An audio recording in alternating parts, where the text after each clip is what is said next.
Friends, एक बार फिर आपकी मुलाकात है। एक बार फिर आपका स्वागत है चैनल पर। आप लोगों ने लास्ट लेक्चर जरूर देखा होगा, अटेंड किया होगा, और एक चीज़ आपको क्लियर जरूर हुई होगी कि हम लोग बहुत छोटे छोटे कॉन्सेप्ट और बहुत ज़रूरी कॉन्सेप्ट क्लियर करते हुए चल रहे हैं। अगर आप वीडियो को पूरा देख रहे हैं तो आपको कहीं जाने की ज़रूरत नहीं है, कहीं फर्दर कोचिंग की ज़रूरत नहीं है।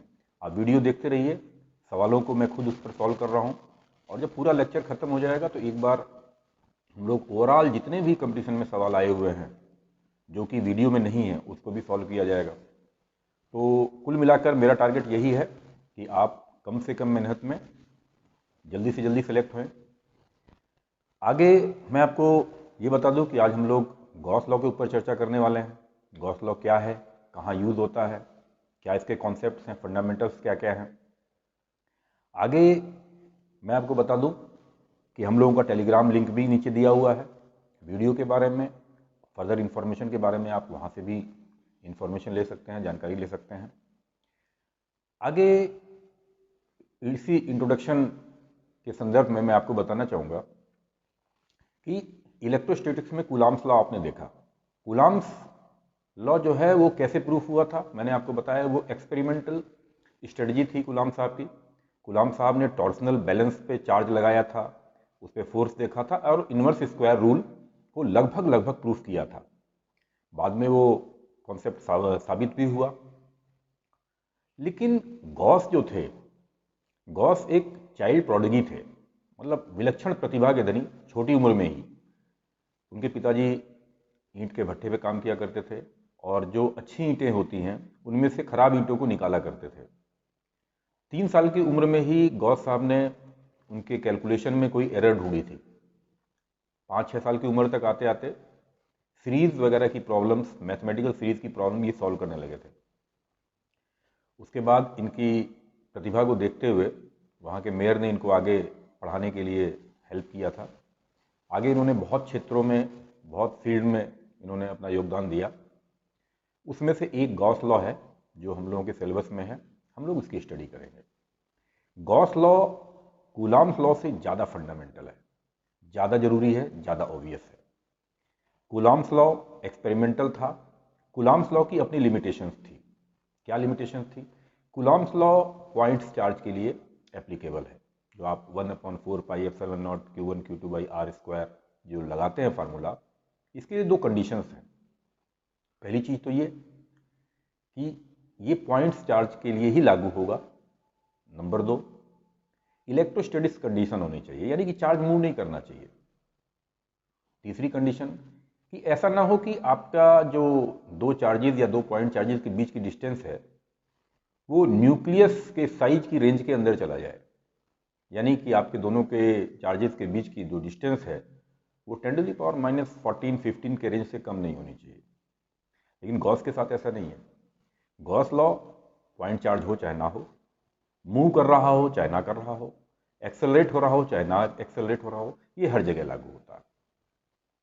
सो गॉस लॉ को बताने के बारे में मैं सबसे पहले आपको इंट्रोड्यूस करना चाहूँगा फ्लक्स के बारे में। फ्लक्स क्या है? बहुत आपने नाम सुना होगा, flux, magnetic flux, electrostatic flux, ये सब नाम आपने सुने होंगे। फ्लक्स बेसिकली जो वेक्टर फील्ड के कॉन्सेप्ट हैं, या जो वेक्टर फील्ड हैं, जैसे वेक्टर फील्ड का मतलब ऐसी फील्ड जिसकी हर एक पॉइंट पे वैल्यू है, हर एक पॉइंट पे डायरेक्शन है, जैसे इलेक्ट्रिक फील्ड, मैग्नेटिक फील्ड, या फील्ड ऑफ फ्लो, जिसमें आप फ्लूइड मैकेनिक्स में जाते हैं तो स्ट्रीम लाइन फ्लो देखते हैं। ये सब फील्ड है, वेक्टर फील्ड। वेक्टर फील्ड का मतलब हर एक पॉइंट पे इनकी डायरेक्शन अलग है, हर एक पॉइंट पे इनकी वैल्यू अलग है। जैसे फॉर एग्जांपल अगर हम लोग देखें, ये हमारा इलेक्ट्रोस्टैटिक फील्ड हम लोग बनाएं तो हम देखेंगे कि इलेक्ट्रोस्टैटिक फील्ड में यहाँ पे वैल्यू कुछ और है और डायरेक्शन कुछ और है, यहाँ पर वैल्यू कुछ और है, डायरेक्शन कुछ और है। तो ऐसी फील्ड्स जो होती हैं इनको वेक्टर फील्ड बोला जाता है, और जो फ्लक्स का कॉन्सेप्ट है वो वेक्टर फील्ड में ही यूज होता है। कहते किसको है फ्लक्स?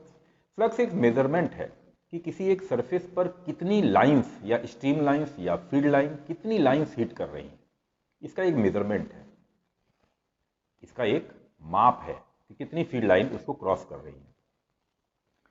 जैसे मान लीजिए एक सरफेस मैं आपको यहां पर बना के दिखाऊं,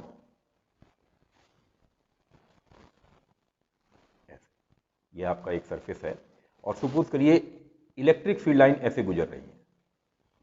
तो मेरे ख्याल से जब सरफेस हमारा इस तरह से होगा, इलेक्ट्रिक फील्ड लाइन इस तरह से आ रही होंगी, तो कोई भी इलेक्ट्रिक लाइन इसको हिट नहीं करेंगी, यानी फ्लक्स की वैल्यू 0 आएगी। यानी एक मेजरमेंट हुआ फ्लक्स का कि हाँ फ्लक्स क्या है। दूसरी बात, अगर इसको हम लाइट मान लें, जो लाइन ऑफ फील्ड है इसको हम अगर लाइट रेज मान लें, तो हम देखेंगे कि अगर हम लोगों ने सरफेस यूं रखा हुआ है तो उसकी शेडो भी कुछ नहीं बनेगी।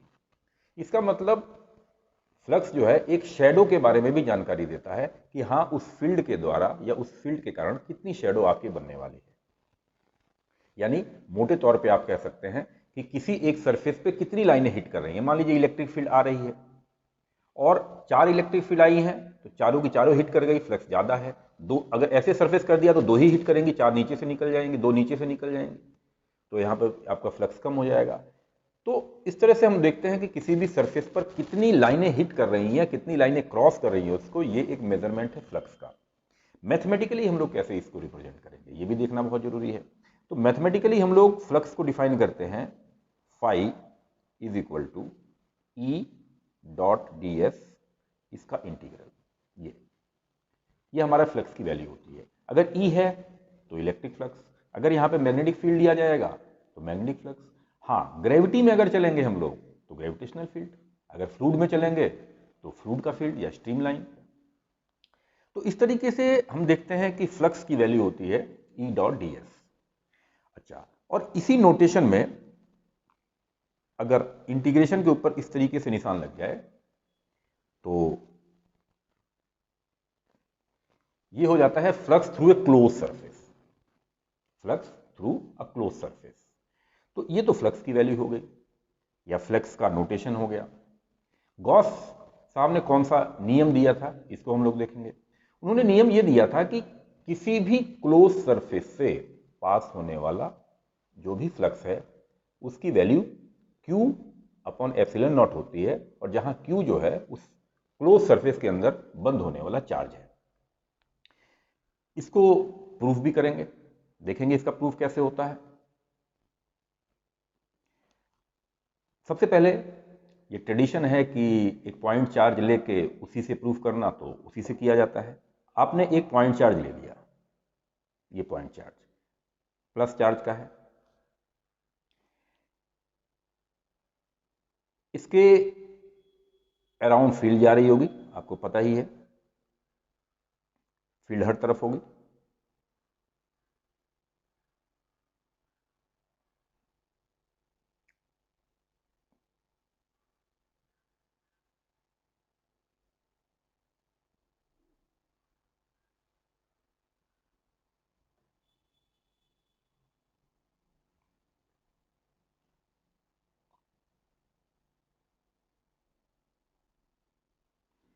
अब इस पॉइंट चार्ज के अराउंड मैंने एक क्लोज सरफेस लिया है। ये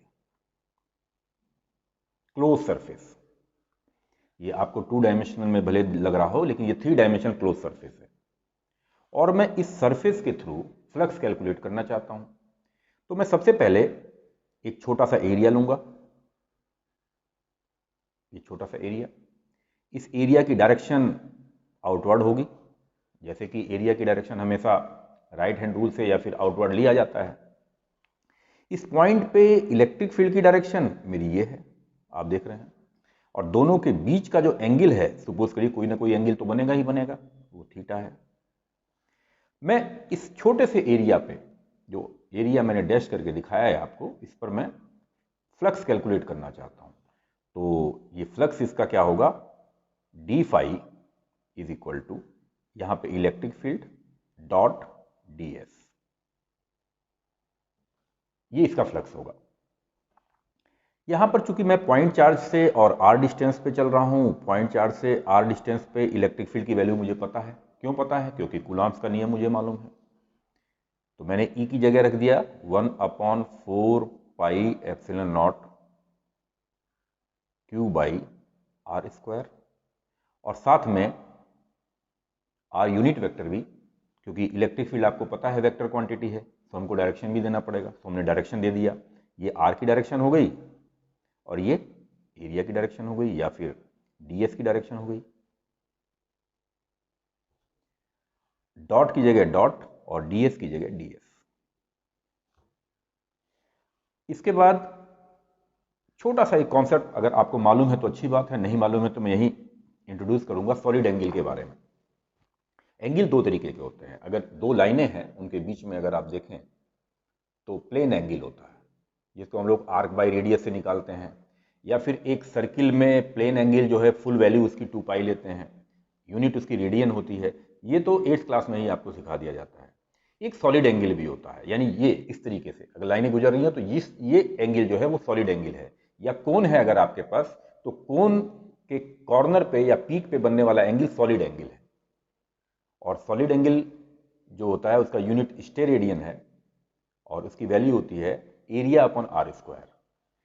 तो यहां पर आप देखेंगे कि आर डॉट डी एस ये आपका हो जाएगा 1/4 पाई एप्सिलॉन नॉट, और एरिया यानी कि डी एस और यूनिट वेक्टर आर लगा हुआ है, तो दोनों के बीच का एंगल कॉस थीटा, और mod of R unit vector का 1 हो जाएगा अपॉन आर स्क्वायर। ये जो आप देख रहे हैं ये क्या है? यही इस जो छोटा सा हमने स्क्वायर लिया या छोटा सा हमने एरिया लिया है, इसके कारण सेंटर पे बनने वाला सॉलिड एंगल की वैल्यू है। ये सॉलिड एंगल की वैल्यू है। तो ये सॉलिड एंगल को हम लोग लिख देते हैं d into omega, 1/4 pi epsilon nought Q and D omega. ये आपके डी फाई की वैल्यू आ गई। अब चूंकि हमें पूरे क्लोज सरफेस से चाहिए तो हमें इंटीग्रेशन करना पड़ेगा, तो इंटीग्रेशन करेंगे दोनों तरफ फाई निकालने के लिए। फाई निकाल लिया गया तो फाई इज इक्वल टू क्या आएगा? क्यू आपको पता है अंदर बैठा हुआ चार्ज है, क्यू 4 पाई एप्सिलॉन नॉट और इंटीग्रेशन ऑफ डी ओमेगा। अब इंटीग्रेशन ऑफ डी ओमेगा का मतलब हो गया कि फुल जो सॉलिड एंगल है उसकी वैल्यू, चार्ज क्यू रखा हुआ है उसके चारों ओर कुल मिला जुलाकर, जैसे अगर मान लीजिए प्लेनर एंगल होता है, किसी पॉइंट के चारों ओर देखें गोलाई में कितना एंगल बनता है तो आप कहते हैं 2 पाई।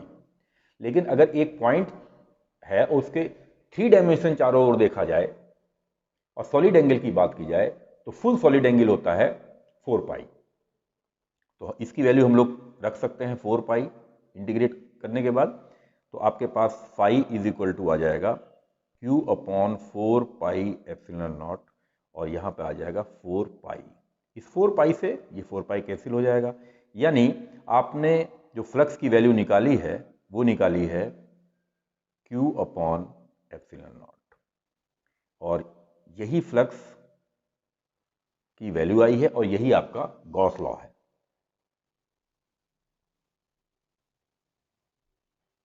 यानी गॉस क्या कहते हैं?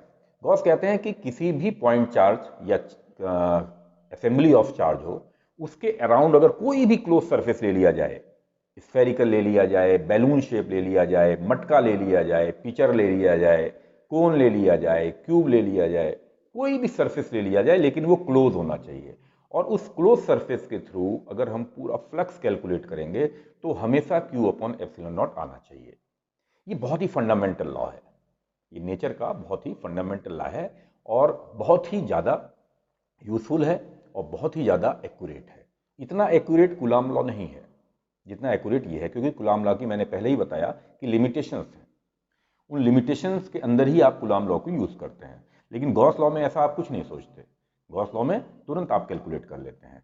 तो यहाँ पे मैंने आपको गॉस लॉ के बारे में ये बताया कि integration of E dot D S close surface के थ्रू, यही होगी फाई की वैल्यू और यही आएगी क्यू अपॉन एप्सिलॉन नॉट, जहां क्यू क्या होगा? गॉस सरफेस या गॉसियन सरफेस के अंदर जितना भी चार्ज सिचुएटेड होगा उसकी वैल्यू। ये आपका गॉस लॉ है और ये आपको हमेशा याद रहना चाहिए। प्रूफ अगर समझ में आ गया अच्छी बात है, नहीं समझ में आया तो कम से कम गॉस का रूल आपको पता होना चाहिए। और भी मैं आपको सबसे अच्छी बात बताऊं कि गॉस लॉ अगर आप ग्रेविटेशनल में यूज़ करते हैं, जो आप ग्रेविटेशन चैप्टर मैकेनिक्स में पढ़ते हैं उसमें अगर आप इसको यूज़ करेंगे तो आपके काफ़ी जो फार्मूला प्रूफ हैं वो बहुत ही आसान हो जाएंगे और बहुत से कॉन्सेप्ट के जवाब आप इसके सहारे बहुत आसानी से दे पाएंगे। तो फर्दर जब हम लोग ग्रेविटेशन चैप्टर पढ़ेंगे तो गॉस लॉ के यूज़ को मैं उसमें आपको बताऊंगा और उसके फ़ायदे में बताऊंगा। फिलहाल हम लोग गॉस लॉ को पढ़ चुके हैं और गॉस लॉ सिंपल कि एक क्लोज सरफेस के थ्रू पास होने वाला नेट फ्लक्स उसके अंदर चार्ज रखे हुए charge Q upon epsilon not के रेशो के बराबर होता है। That's all. ये गॉस लॉ हो गया आपका। अब गॉस लॉ हमको क्या बताता है, गॉस लॉ से हम क्या सीखते हैं, गॉस लॉ की क्या लिमिटेशंस हैं। तो हम लोग सबसे पहले गॉस लॉ को यूज करके electric field due two point charge ये कैलकुलेट कर सकते हैं, जो कि हम लोग बहुत मैथमेटिकल तरीके से करते हैं। सो हम लोग इलेक्ट्रिक फील्ड पॉइंट चार्ज के कारण किसी आर डिस्टेंस पर बहुत ही आसानी से प्रूफ कर सकते हैं अगर हमारे पास गॉस लॉ की नॉलेज है तो। देखते हैं कैसे।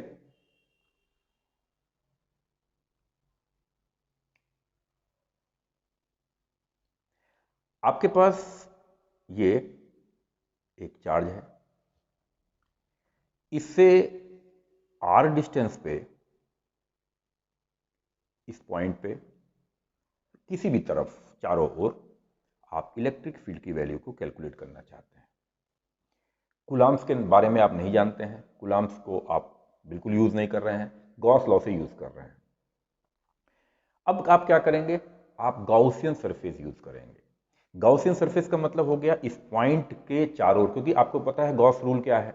गॉसियन रूल ये है कि आप किसी पॉइंट के या किसी चार्ज के क्लोज सरफेस के थ्रू पास होने वाला flux Q upon epsilon not है। तो हमें एक क्लोज सरफेस चाहिए। क्लोज सरफेस हम कुछ भी ले सकते हैं। चार्ज यहां रखा हुआ है, आप जाके अमेरिका में जाके क्लोज सरफेस ले लीजिए, लेकिन उसकी कोई मतलब नहीं है। आपको जो गॉसियन सरफेस चूज करना है वो बुद्धिमानी से चूज करना है, कौन सा हमारे लिए यूजफुल होगा। ध्यान रखें, गॉस लॉ फंडामेंटल है लेकिन हमेशा यूजफुल नहीं रहता है। ट्रू तो है, ट्रू हमेशा है, सत्य है हमेशा, लेकिन यूजफुल हमेशा नहीं है।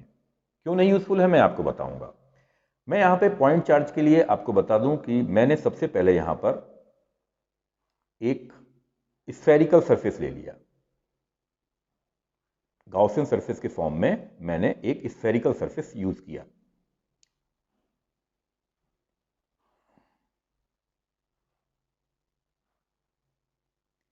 ये मैंने स्फेरिकल सरफेस यूज किया। स्फेरिकल सरफेस का मतलब हर तरफ है ये, इसको सर्कल मत समझिए, इसको आप 3 डायमेंशन में व्यू करिए।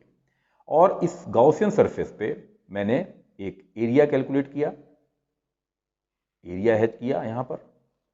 और यहां पर मैंने इलेक्ट्रिक फील्ड देखी, मुझे मालूम है इलेक्ट्रिक फील्ड बाहर की साइड रहेगी, यहां पर मान लीजिए उसकी वैल्यू ई है। और यहां पर इलेक्ट्रिक फील्ड की वैल्यू और एरिया की भी डायरेक्शन बाहर की साइड रहेगी, दोनों के बीच में एंगल 0 रहेगा। और मैं अब लगाऊंगा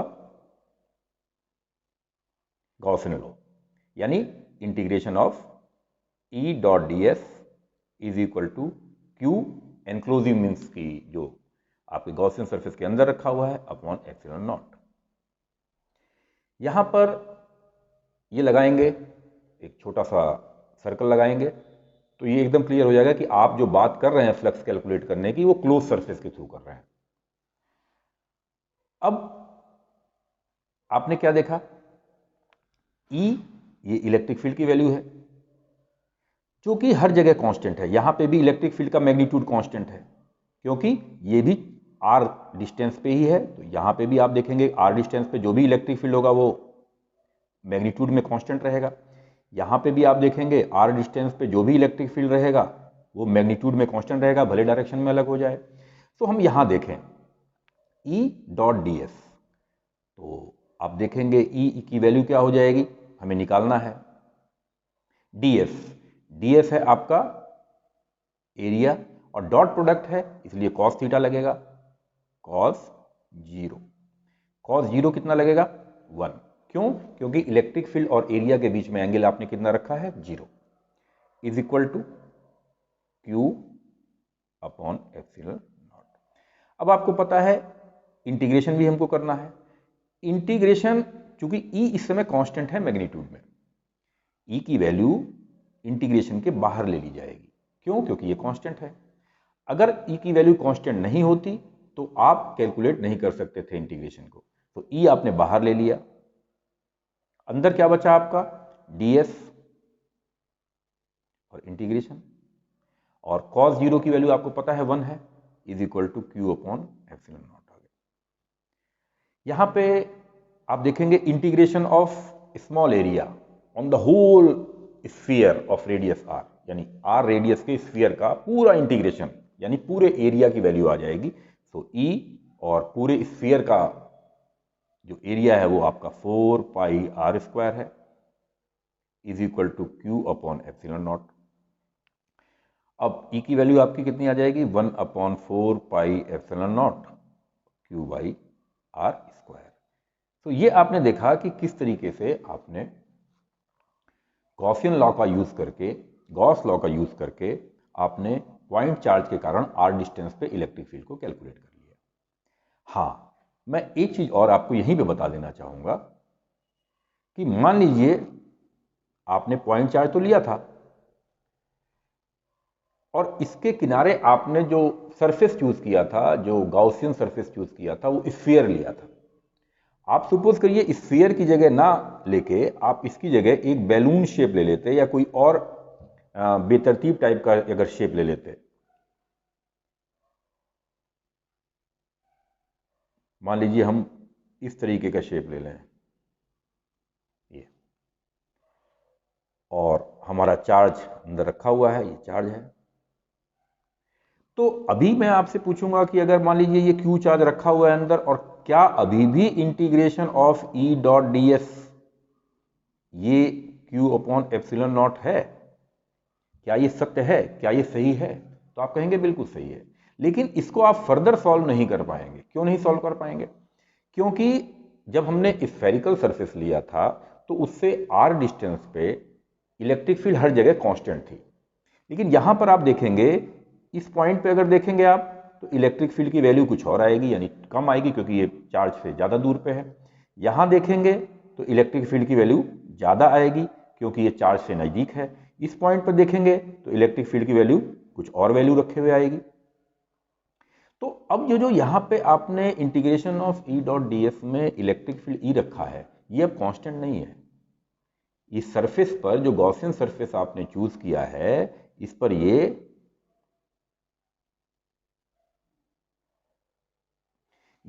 इस गॉसियन सरफेस पे कांस्टेंट नहीं है। जब कांस्टेंट नहीं है तो आप इसका इंटीग्रेशन में बाहर नहीं ले सकते इसको। जब बाहर नहीं ले सकते तो इंटीग्रेशन कैलकुलेट नहीं कर सकते। लेकिन अभी भी ये सही है। तो आपसे अगर पूछा जाएगा कि किसी भी क्लोज सरफेस के थ्रू क्या ई dot D S Q upon epsilon not रहेगा, तो आप कहेंगे हाँ। लेकिन कैलकुलेट होगा कि नहीं होगा, ये डिपेंड करता है कि आपने कौन सा गॉसियन सरफेस चूज किया है। फॉर एग्जाम्पल पॉइंट चार्ज के लिए आपने स्फीयर चूज कर लिया। जो आपके लिए गॉसियन सरफेस यूजफुल होते हैं वो दो ही तीन तरीके के हैं। एक तो आपका स्फीयर, एक आपका पिल बॉक्स। पिल बॉक्स मतलब माचिस की डिब्बी या फिर कोई अलग छोटा सा बॉक्स, और तीसरा सिलेंडर। तीन ही आप यूज करते हैं और चौथी की जरूरत नहीं पड़ती है, ना चौथा आपके लिए यूजफुल होता है। ध्यान रखेंगे, गॉसियन जो लॉ है वो हमेशा सही है लेकिन हमेशा यूजफुल नहीं होता। उसके बाद जब एक बार आपको गॉसियन लॉ के बारे में, कुछ कॉन्सेप्ट के बारे में पता लगा, उसके बाद हम देखेंगे और ये कहां कहां यूजफुल है। अगर आपके पास लाइन चार्ज है, यानी लाइन चार्ज का मतलब infinitely long line charge, minus infinite से प्लस इनफाइनाइट की तरफ गया हुआ है, यानी आप ये कह सकते हैं चार्ज का डिस्ट्रीब्यूशन एक लाइन में है, minus infinity two plus infinity, और उसके कारण किसी पॉइंट पे आप इलेक्ट्रिक फील्ड कैलकुलेट करना चाहते हैं। दो तरीके हैं करने के। एक तो आप कूलम्स लॉ से इलेक्ट्रिक फील्ड लेके सुपरपोजिशन प्रिंसिपल इस्तेमाल करिए, इंटीग्रेशन लगाइए, कम से कम आपका 1-1.5 पेज लगेगा। लेकिन अगर आप इसी को गॉसियंस लॉ से प्रूफ करेंगे तो आपका 2-3 लाइन में निकल जाएगा। देखते हैं कैसे। तो आप electric field due to line charge, आपके पास बहुत लंबी लाइन है चार्जेस की,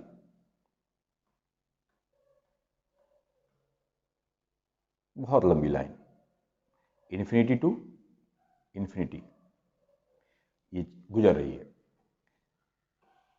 तो अब आपको पता होना चाहिए कि किसी पॉइंट पर जो इलेक्ट्रिक फील्ड होगी वो होगी कितनी, कैसे दी जाएगी। तो आपको पता है कि यहां पर जो इलेक्ट्रिक फील्ड होगी वो आउटसाइड ही होगी, बाहर की साइड ही होगी। क्यों बाहर की साइड होगी?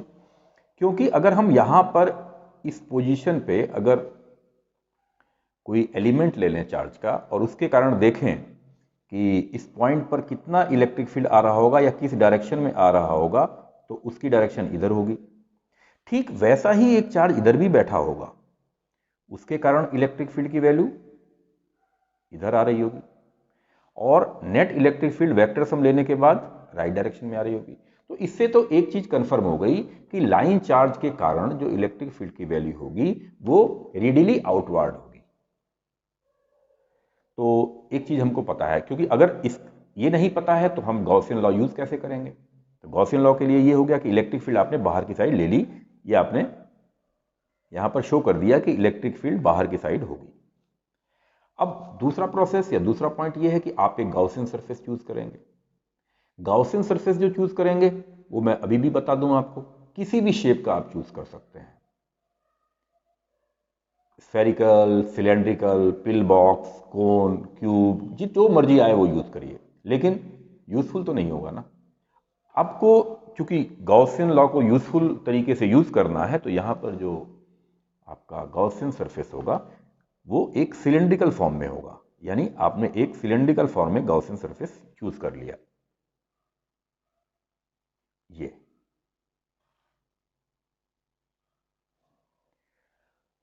अब इस गॉसियन सरफेस में सिलेंडर के फॉर्म में आप देखेंगे कि एक ऊपर ढक्कन भी होगा, क्योंकि सिलेंडर है तो सिलेंडर का ऊपर एक, क्योंकि आप गॉसियन लॉ को यूज कहां करते हैं, क्लोज सरफेस पे यूज करते हैं। तो आपने सिलेंडर लिया है तो ये भी तो क्लोज होना चाहिए ना, तो ये क्लोज होगा तो ऊपर इसका ढक्कन रहेगा, ढक्कन मीन्स की लिड, ये ढक्कन रहेगा। नीचे बॉटम रहेगा, पेंदी, वो भी क्योंकि क्लोज होना चाहिए तो ढक्कन भी होना चाहिए, पेंदी भी होनी चाहिए और साइड के सरफेस भी होने चाहिए, तो ये आपका बॉटम हो गया। और बाकी कर्व सरफेस हो गया, इस तरीके से कर्व सरफेस हो गया। फॉर एग्जाम्पल अगर मैं आपको बताऊं तो ये आपका गॉसियन सरफेस है सिलेंड्रिकल फॉर्म में, तो सिलेंड्रिकल फॉर्म में कर्व सरफेस भी होना चाहिए, आपका ऊपर लिड भी होनी चाहिए और बॉटम भी होना चाहिए, तभी तो क्लोज सरफेस मानेंगे। तो ये आपने देखा कि एक गॉसियन सरफेस ले लिया गया है और गॉसियन सरफेस के पास तीन चीजें हो गई, एक ऊपर का सरफेस यानी ढक्कन यानी लिड, नीचे का सरफेस यानी बॉटम, और कर्व सरफेस यानी कि जो आपका सिलेंडर का मेन एरिया है। अब आपको फ्लक्स कैलकुलेट करना है, क्योंकि गॉसियन ने कहा था या गॉस ने कहा था कि क्लोज सरफेस के थ्रू पास होने वाला फ्लक्स उसके अंदर रखे हुए चार्ज अपॉन एप्सिलॉन नॉट के बराबर होगा। तो यहां पर सबसे पहले आप लिड के बारे में चर्चा करेंगे। ऊपर ढक्कन रखा हुआ है, ढक्कन के पास यानी ऊपर जो लिड है, लिड के पास इलेक्ट्रिक फील्ड की डायरेक्शन जो होगी, जो कि मैं इस समय रेड पेन से दिखा रहा हूं आपको, इलेक्ट्रिक फील्ड की डायरेक्शन होगी इस साइड, लेकिन एरिया की डायरेक्शन में दिखा रहा हूं आपको ग्रीन पेन से, एरिया की डायरेक्शन होगी बाहर की साइड, क्योंकि एरिया हमेशा बाहर साइड लिया जाता है। तो अगर हम इस सरफेस के थ्रू फ्लक्स कैलकुलेट करेंगे तो आप देखेंगे जो ऊपर ई और एरिया यानी इलेक्ट्रिक फील्ड और एरिया के बीच में जो डॉट प्रोडक्ट रखा हुआ है उसमें आपको एंगल cos 90 रखना पड़ेगा, और cos 90 रखते ही फ्लक्स का कंट्रीब्यूशन खत्म हो जाएगा। यानी ये जो क्लोज सरफेस के थ्रू आपने लिड का कंट्रीब्यूशन देखा वो खत्म हो गया। इसी तरह से बॉटम पे आ जाइए। बॉटम पे आपने देखा कि इलेक्ट्रिक फील्ड लाइन तो बाहर की साइड होंगी, क्योंकि हम ये देख चुके हैं इलेक्ट्रिक फील्ड लाइन बाहर की साइड होंगी, एरिया अभी भी आउटवर्ड यानी नीचे की साइड होगा, और एंगल अभी भी 90 का बनेगा, 90। पहला सरफेस आपका लिड, दूसरा सरफेस बॉटम, तीसरा सरफेस कर्व। कर्व सरफेस में आप देखेंगे ये आपका इलेक्ट्रिक फील्ड बाहर की साइड है और एरिया जो है उसकी डायरेक्शन भी बाहर साइड ही है, तो यहां पे आपको एंगल 0 मिलेगा। यहाँ पे angle theta is equal to 0 मिलेगा। अब आपने फ्लक्स को कैलकुलेट करना चालू किया, तो अब क्लोज सरफेस के थ्रू फ्लक्स यानी phi is equal to E dot D S कहां कहां के बारे में कैलकुलेट करेंगे? एक तो लीड पर कैलकुलेट करेंगे, प्लस बॉटम पे कैलकुलेट करेंगे और प्लस कर्व सरफेस पे कैलकुलेट करेंगे। लीड पे, बॉटम पे और कर्व सरफेस पे। तो आपने देखा कि लीड पे तो कर्व सरफेस के कारण लीड पर जो है वो एंगल 90 होने के कारण कोई कंट्रीब्यूशन नहीं होगा, बॉटम पे कोई कंट्रीब्यूशन नहीं होगा, केवल कर्व सरफेस पे कंट्रीब्यूशन होगा। इसका मतलब हमको क्लोज सरफेस के थ्रू जो फ्लक्स लेना है उसमें केवल कर्व सरफेस को ही हमको यूज करना है। तो अब आगे बढ़ें, फाई इज इक्वल टू ई और डॉट डी एस, और यूज कौन सा सरफेस करना है? Curve surface. अब केवल हमारे पास कर्व सरफेस को यूज करने का मामला रह गया है। ई हमें निकालना है, और ई कर्व सरफेस पे हर तरफ कांस्टेंट रहेगी क्योंकि लाइन से बराबर दूरी पर रखा हुआ है वो। तो ई फिर फर्दर कांस्टेंट है, इसको इंटीग्रेशन के आप क्या कर सकते हैं? बाहर ले सकते हैं। इंटीग्रेशन के बाहर आपने ले लिया।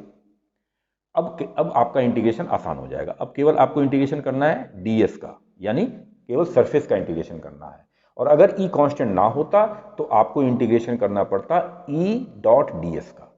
अब इस समय इंटीग्रेशन करना है आपको केवल डीएस का, यानी डीएस मींस डीएस क्या है? कर्व सरफेस का छोटा सा एरिया, और उसका इंटीग्रेशन क्या बनेगा?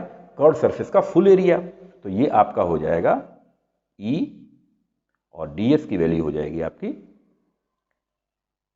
2 पाई आर एंड एच। आर है आपका सिलेंडर सरफेस का रेडियस, और एच है उसकी, सपोज करिए, ऊंचाई। अब ये तो हमने फ्लक्स कैलकुलेट कर लिया, लेकिन गॉस ने क्या बोला था कि क्लोज सरफेस के थ्रू पास होने वाला जो कुल फ्लक्स होगा वो उसके अंदर रखे हुए चार्ज अपॉन एप्सिलॉन नॉट के बराबर होगा। अब सिलेंडर सरफेस के अंदर चार्ज कितना रखा हुआ है? चार्ज सपोज करिए क्यू रखा हुआ है, तो क्यू अपॉन एप्सिलॉन नॉट। अब ई की वैल्यू कितनी आ गई? ई की वैल्यू आपकी आ गई 1/2 pi epsilon nought R Q by H. Q अंदर का चार्ज है जो कि यहां से यहां तक रखा हुआ है, और अपॉन एच लेंथ, यानी चार्ज, जितना दूरी का चार्ज रखा हुआ है, at divide by length means linear charge density lambda, जिसको लैम्डा से आप डिनोट करते हैं, linear charge density.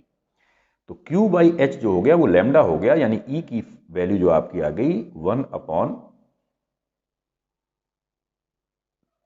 Pi epsilon nought R and lambda. यानी आपने देखा गॉस लॉ के यूज से आपने किस तरीके से लाइन चार्ज जो कि इन्फिनिटी टू इन्फिनिटी एग्जिस्ट कर रहा था, उसके कारण आर डिस्टेंस पे इलेक्ट्रिक फील्ड की वैल्यू कैलकुलेट कर दी। तो इसको मैं एक अलग तरीके से लिखूं, E is equal to 1/2 pi epsilon nought R and lambda. तो ये आप देख रहे हैं गॉस लॉ का यूज। गॉस लॉ में मैंने आपको बताया कि सिलेंड्रिकल सरफेस मैंने यूज किया। क्यों सिलेंड्रिकल सरफेस यूज किया? उसका रीजन ये था कि सिलेंड्रिकल सरफेस ही बराबर दूरी पर है और उसी सरफेस पर ही इलेक्ट्रिक फील्ड की वैल्यू कांस्टेंट रहेगी। हम यहां पर स्फेयर भी यूज कर सकते थे, लेकिन हमारे लिए यूजफुल नहीं होता। हम कुछ भी कोन यूज कर सकते थे, यूज नहीं होता। क्यूब यूज कर सकते थे, यूज नहीं होता। और कोई टेढ़ा मेढ़ा बैलून शेप यूज कर सकते थे, कोई फायदा नहीं है। ट्रू होता लेकिन यूजफुल नहीं होता। अब इसके बाद आप जो लाइन चार्ज के कारण इलेक्ट्रिक फील्ड है उसकी वैल्यू को देख चुके हैं, निकाल चुके हैं। अब इसके बाद अगर इनफाइनाइट शीट ऑफ चार्ज रहे, शीट ऑफ चार्ज, ध्यान रखिए दो शब्दों का यूज होता है, शीट ऑफ चार्ज और एक शब्द यूज होता है चार्ज शीट। तो शीट ऑफ चार्ज की बात हो रही है, इसका मतलब ये हो गया कि आपके पास चार्ज की शीट बनी हुई है, यानी आपके पास जो चादर है वो चार्ज की बनी हुई है, पूरी फैली हुई है। जिस तरह से आप आसमान में सितारों को देखते हैं, सितारों की चादर बिछी हुई है, उस तरीके से आपके पास शीट ऑफ चार्ज है। कई जगह कंफ्यूजन हो जाता है कि चार्ज शीट कह देते हैं, तो चार्ज शीट के बारे में बात नहीं हो रही है, शीट ऑफ चार्ज के बारे में बात हो रही है। तो शीट ऑफ चार्ज के कारण आप क्या इलेक्ट्रिक फील्ड कैलकुलेट करेंगे या कितनी वैल्यू इसकी आएगी, इसको भी हम आगे देखेंगे। Electric field due to sheet of charge.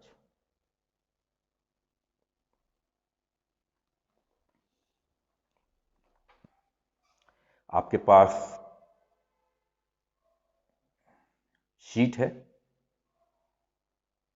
उसका छोटा सा हिस्सा आपने ले रखा है और शीट जो है इस पर छोटे छोटे चार्ज सब अरेंज्ड हैं।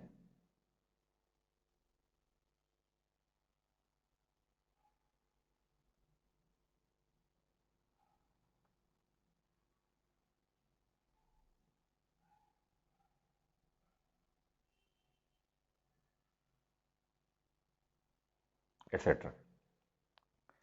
आगे हमें क्या करना है, हमारा प्रोसेस सिंपल वही रहेगा। क्या रहेगा, हमारे पास गॉस का नियम यही है कि कोई एक क्लोज सरफेस है, क्लोज सरफेस के थ्रू पास होने वाला टोटल फ्लक्स उसके अंदर रखे हुए चार्ज अपॉन एप्सिलॉन नॉट के बराबर होगा। तो आपको यहाँ पे भी एक क्लोज सरफेस चूज करना पड़ेगा, उसके अंदर फ्लक्स देखना पड़ेगा और फ्लक्स को उसके अंदर रखे हुए चार्ज अपॉन एप्सिलॉन नॉट के बराबर रखना पड़ेगा। यहाँ पे हम क्या करें, गॉसियन सरफेस क्या चूज करें, स्फीयर कर सकते हैं, कोई फायदा नहीं है, इंटीग्रेशन नहीं हो पाएगा। सिलेंड्रिकल सरफेस यूज करें, जो अभी लास्ट आर्टिकल पे आपने देखा कि सिलेंड्रिकल सरफेस यूज किया गया था, वो वहां के लिए ठीक था, यहाँ के लिए सिमेट्री नहीं बनेगी। हमारा सरफेस काम लायक तब होगा जब वो सिमेट्रिकली अरेंज होगा। अब क्या करें, यहाँ पे तीसरा जो इंपॉर्टेंट सरफेस होता है जो गॉसियन लॉ में यूजफुल है, वो है आपका पिल बॉक्स। पिल बॉक्स का मतलब हो गया आपका ये पिल बॉक्स है। पिल आप जानते ही हैं, औषधि को बोला जाता है।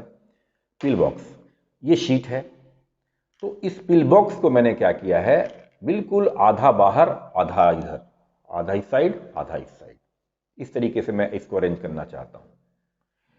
तो मैंने इस पिल बॉक्स को यहां पे बनाना चाहा है आधा शीट के इस साइड, आधा शीट के अंदर, यानी अपोजिट साइड।